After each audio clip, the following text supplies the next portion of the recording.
Hey guys, this is question MM135 of the Maths Methods Fortify study guide.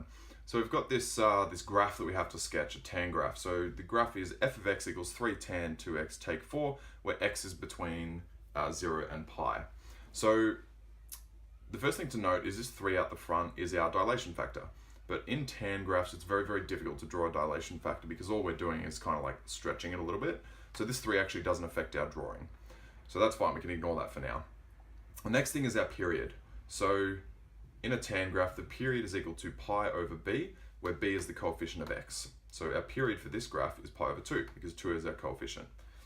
This means that our asymptotes, keeping in mind that tan graphs always have asymptotes, our asymptotes are pi over 2 units apart, okay? So because this graph has no horizontal translation, our asymptotes are going to be equal distance away from either side of the y-intercept, which means that our asymptotes would normally be here and here. But because we have a restriction of 0 to pi, we don't have this one, and so our first asymptote occurs at half of this period, because half of it's here and half of it's here. So our first asymptote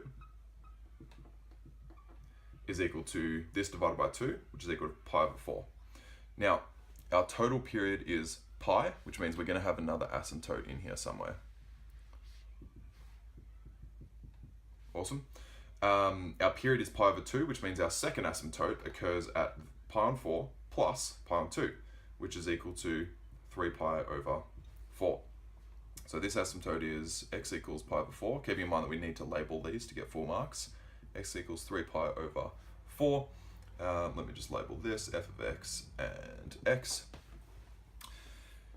So that's all cool. So we've labeled our asymptotes, that's good.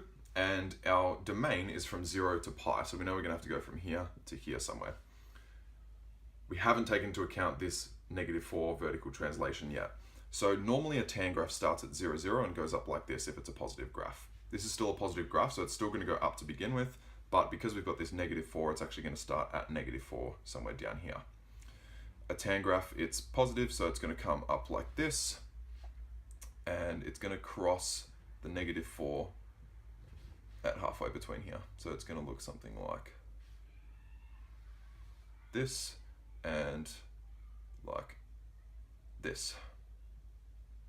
So this is our endpoint of pi -4, and this is our endpoint of 0, -4. We've labeled our endpoints, we've labeled our asymptotes, we've drawn the graph correctly, even if it looks a little funny. But that's it, guys. If you have any questions about that, please let me know. In terms of mark allocations, with graphs, it's more like they give you all of the marks to start with, and then they take marks off based on what you haven't included. So please make sure to include your asymptotes and your endpoints, and you will get full marks, 1, 2, 3. But as always, guys, have a great day, and if you have any questions, let me know.